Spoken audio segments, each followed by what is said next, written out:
so many mediums having explored the so-called zombie apocalypse genre, some individuals argue that the category itself has largely been overplayed. In that regard, High School of the Dead isn't exactly going to win over people feeling fatigued over the concept. However, for those who are willing to stick with it, are likely to enjoy this rather boisterous romp than a post-apocalyptic Japan. This 12-episode series, based upon the manga of the same name, follows a group of high school students who quickly find themselves in the midst of a viral outbreak that sweeps the nation. Starting off with a very limited tool set to begin with, the characters later on get access to more potent weaponry as the looming threat continues to escalate. Granted, it's a premise that is practically as old as the genre itself, however it's the execution of the core concept that more than makes up for the lack of originality. One of this series' biggest strengths is how well it manages to create a tangible apocalypse. It's a disaster that really does feel how an end of the world scenario would actually play out. In terms of size, this fictional Armageddon feels preposterously vast, with large swathes of infected filling the screen on a number of occasions. Also, it isn't afraid to demonstrate its lethality, laying waste to individuals in a profoundly gruesome manner, as any apocalypse worth its salt would. The main protagonists themselves are for the most part a compelling bunch. The firearm-obsessed Hirano, for example, is a delight to watch, as is the calm and reserved Saiko, skilled in the art of kendo. However, it's clear to see that one or two of the others were arguably just included to fulfill some sort of arbitrary titillation quotient. The ditzy school nurse, for example, is solid evidence of that notion. Unfortunately, High School of the Dead, like a lot of anime before it, suffers from poorly implemented fanservice in places.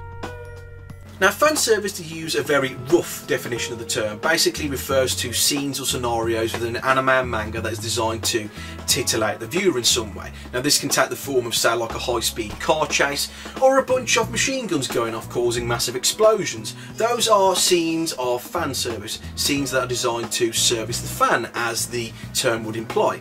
Now, the most frequent type of fanservice utilised by anime in particular tends to be utilising women in some sort of sexually enticing scenario.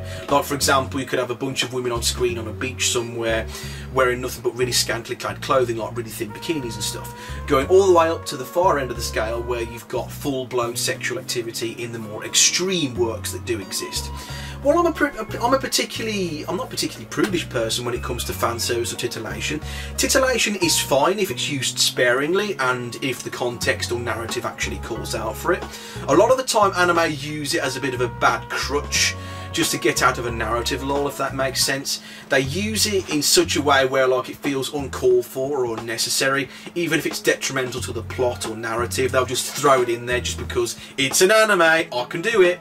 It feels juvenile and cheap for me a lot of the time. A lot of the time I just think, why did you include that? You've completely ruined the scene or scenario that you're playing out in front of me. I'm just like tutting my head, you know. For me, all it manages to accomplish, like unnecessary fan service, is basically add further weight to the unfair notion that anime and manga is just basically a province of just basically deviants and perverts, which is a really unfair notion.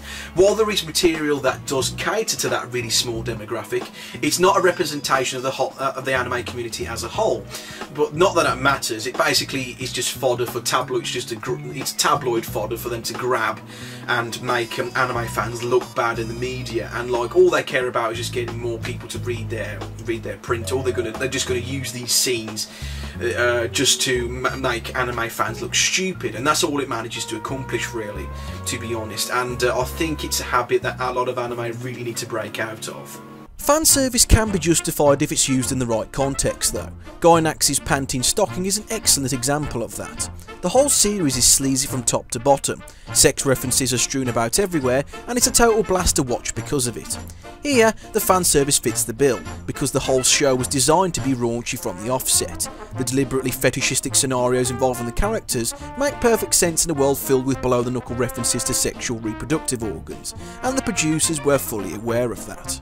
Admittedly, while there are moments where the concept does elicit a chuckle in moments of comic relief, in other instances though it proves detrimental to the foreboding atmosphere that runs throughout, and this is by far the biggest complaint one can level at the series. It really is a huge shame to see expertly choreographed scenes of fear and suspense being broken down by badly placed vignettes of naked ladies. While this isn't a deal breaker by any means, it does put a dent in the overall package. The series does manage to redeem itself in terms of its production values though. Taking away the hyperbole, this anime really is quite something to look at. Sporting a slick aesthetic that manages to mix gorgeous sedate backdrops of Japan with the grimy undead with effortless flair. Coupling that with some stellar lighting effects, it is easily one of the best looking animations to be produced by Madman, an effort that far exceeds the requirements of the overly saturated genre. The audio work is equally as impressive, sure to please even the most demanding of audiophiles. The English presentation in particular is varied and dynamic, making great efforts to flaunt the 5.1 surround mix it has been given. Audio positioning of the various nuances is simply top notch. Everything from panning helicopter sounds to the distant groans of the infected will give many a sound system a solid workout. The dub is also of pleasing quality, capturing well the essence of the main cast, as well as the several misfits that sweep in and out of the story. Sadly, the same praises can't be extended to the Japanese mix though. Granted, while being a solid composition, it feels like a damp squib in comparison to the bombastic English mix. For that reason, the English dub is definitely the way to go when watching High School of the Dead. While it is a nice addition, it is a pity that purists are being left out in the cold a little bit. In conclusion, High School of the Dead manages to be a very entertaining package. Yes, it's not the most original premise in the world, and yes, the occasional ill-advised boob shot does fracture the narrative a little bit. Most folk will shrug these issues off simply because, as a whole, it's brilliantly put together, nailing the crucial elements that compose a compelling apocalypse with flying colours. And that, as a result, gets a recommendation from me. Now, I bet a lot of you are quite surprised I've given High School of the Dead a good review, and to be fair, a lot of my friends are quite surprised I've given High School of the Dead a good review, based on the several conversations I have with them over Skype as to what things I should try out for the next episode of the Clueless Otaku. They say which animes are good, which ones are bad, like, oh, you won't like that one because of this, or you may like that one because of that reason. I think somebody said you probably won't like that one because it's got nudity and stuff like that, but so this one's a bit different. I didn't pick it because of a recommendation, I picked it because it was more of a potluck thing. While I'm still toying around with the format of Clueless Otaku, hopefully you like this new setup, guys. I thought I'd do a scripted review all the way through and see how I get on with that, regardless how good or bad it is. And I've got nothing really else to add to this review really. I've said everything that needs to be said. The fan service is definitely the biggest elephant in the room, and it's a real shame it shows up the bits it does very well. Like, it's a really well put together zombie apocalypse. It feels fantastic. The characters are likeable, for the most part. It's genuinely terrifying. It feels tangible. It does such a fantastic apocalypse. It's just a shame, like, it has to like bookend that with like the odd bit of fan service that really doesn't belong. It feels a bit stupid and juvenile. But I've already said that countless times already. But despite that, I think most people will get a kick out of it. Now, before I go, I should, you know, just for the sake of completeness, there is an OVA that follows the events after the 12 episodes are concluded. Basically, it's an extra episode, the extra 10-minute episode where like the character, it's just a really sorry excuse for the characters to get down to their, well, they were stripped down to absolutely nothing and like get involved in sexual situations due to a hallucination, as the writers like to call it. I didn't care for it, to be honest. Again, it doesn't add anything to the whole story arc, really, to be honest. It's a bit weird, this one, actually, because they do include it in the UK. This is the UK version, UK Blu-ray release of High School of the Dead. They do include the OVA, but they don't include the English version, and they don't include it on the Blu-ray. It's on a separate DVD.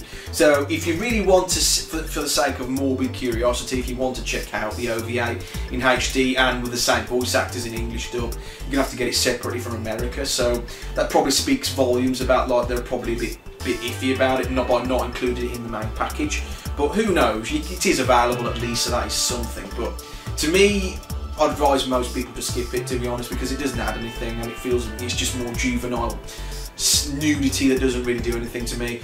Again, I know some people will really get a kick out of that sort of thing, but it's not my cup of tea in my view, and I think most really should skip it, really, to be honest. I found it a bit awkward watching, to be honest. But despite that, High School of the Dead, it gets a recommendation from me. Don't know what I'm going to be reviewing next. This is a bit of a trial test run for the new format. Hopefully you guys enjoy it. Got any suggestions for me to watch, or what you think of this episode, even put them in put them in the comments box down below, and I'll see you guys next time. Cheerio.